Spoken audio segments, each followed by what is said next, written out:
This is Barry Zalma on insurance. I'm an attorney who is retired from the practice of law and now spend my time as an insurance claims consultant and expert witness and author and producer of these videos. Today it's time to talk about construction defects and insurance. Construction defects have grown into one of the most active areas of litigation in the United States.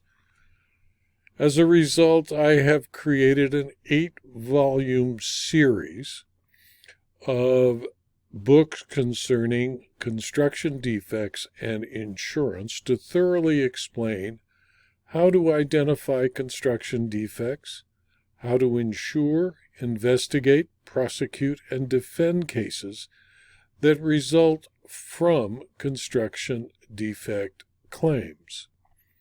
Construction defects and insurance addresses a wide range of topics associated with the escalating and expensive problem. As you read through the various volumes and pages, you will find comprehensive insights into the construction process, risks to be managed, what is required in an application for insurance protecting the insured against the risks of loss anticipated from construction or construction defects, how to acquire the correct and complete construction defect insurance, how insurers underwrite against construction defect claims, how insurers decide to insure or not insure a potential risk for construction defects, what is necessary to confront losses caused by construction defect, and litigation or alternative dispute resolution of construction defect claims. In the first volume of the series of books, I have also provided checklists that walk the reader through an analysis of construction defects, the process of purchasing and later invoking construction defect insurance, and what is necessary to prosecute or defend a construction defect lawsuit. The books also include helpful sample forms to assist in the identification of defects and numerous case studies to illustrate the state of litigation across the United States. Thorough, yet practical, this 8-volume series of books form the ideal guide for any professional who works in or frequently interacts with the construction industry, construction defect insurance, or the legal practice relating to defense or prosecution of construction defect claims. Claims professionals, risk managers, producers, underwriters, attorneys, both plaintiff and defense, and business owners will benefit greatly from the multiple volumes. It is also the perfect resource for insurance educators, trainers, and students whose role requires an understanding of construction defect law and construction insurance law.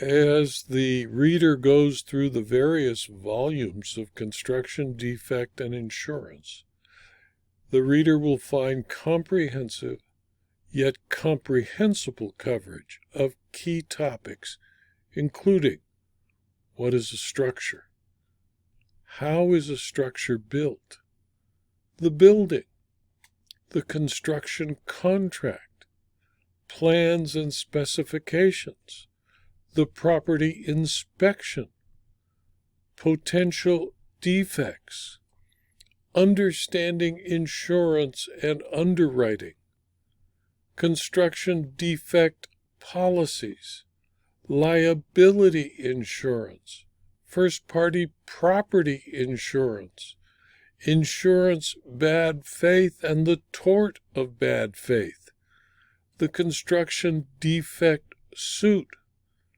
tort defenses to a construction defect suit, the trial of a construction defect suit, evaluation and settlement, and alternative dispute resolution.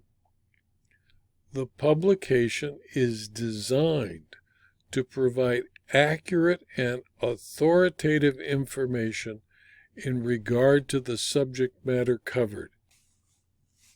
Every insurance claims person understands that construction defect suits are now flooding the courts of North America in greater numbers every year.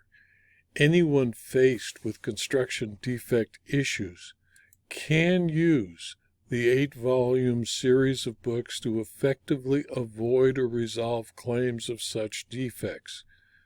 It covers identification of construction defect and explains how to insure, investigate, prosecute, or defend litigation that results from claims of construction defect. The party against whom a claim is being made will find valuable information to use the insurance protection for which that party paid. The uninsured or underinsured will also find a resource that will help the party and his, her, or its attorneys assert appropriate defenses that may avoid a major money judgment. If a property has construction defects, the books will help the party owning or dealing with that property to evaluate the facts and determine whether counsel is required to protect the rights of the owner, occupier, lessor, or lessee of the property. The majority of construction defect suits and appellate decisions seem to arise in a few litigious jurisdictions, but are spreading across the country like kudzu. The courts of Texas, Florida, New York, Colorado, and California have generated a great deal of law on the subject that is then applied or adopted by other states whose courts have not seen the same volume of construction defect litigation. All buildings have an expected lifespan. None, except perhaps the Egyptian pyramids, were designed to last eons. Yet even the pyramids in Egypt will erode to a mound of sand given enough time, wind, water, and the movement of tectonic plates. Their demise will be an expected result of age and erosion rather than a construction defect. Venerable, well-constructed structures seldom fail because of their advanced age. Usually they are torn down and replaced with new structures before they have time to waste away. Regardless of the methods or materials used, all structures can fail before the end of their useful life. Such a failure can cause damage to people or property. The failure of a component part of a structure that causes damage to a person or property can be considered a construction defect. If the component was not installed correctly, was not appropriate for the structure, or was defectively constructed, the manufacturer, seller, and or installer of the component may be held responsible for the damages caused.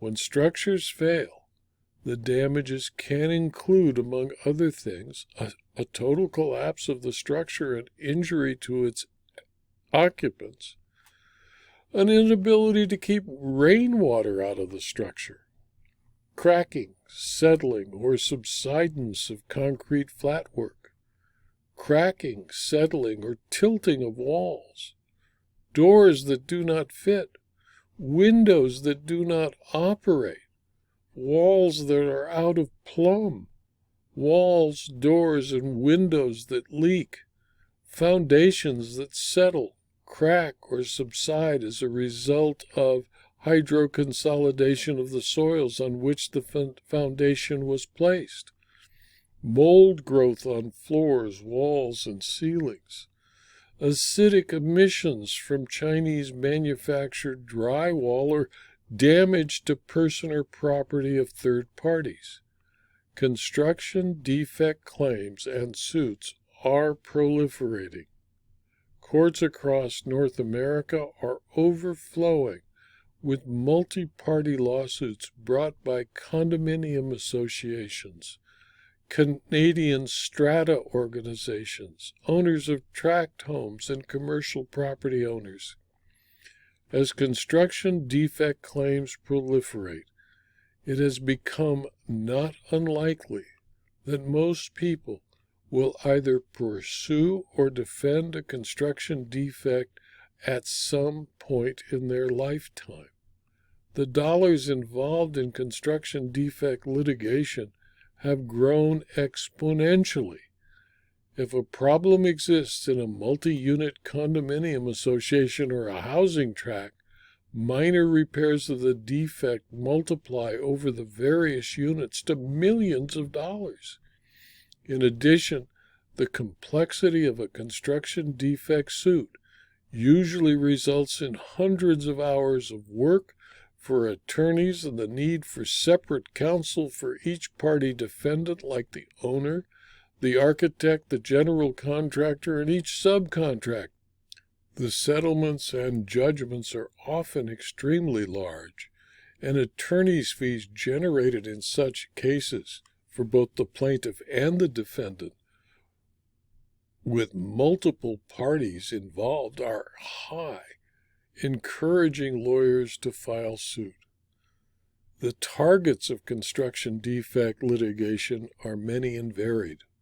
Construction defect claims can be presented to any of the following: property owners, builders and contractors, buyers, sellers, part manufacturers, suppliers of material used in original construction or repair, designers, property managers, architects, engineers, geotechnical engineers and geologists, surveyors, subcontractors, real estate inspectors, real estate brokers and salespeople, or real estate investors and developers.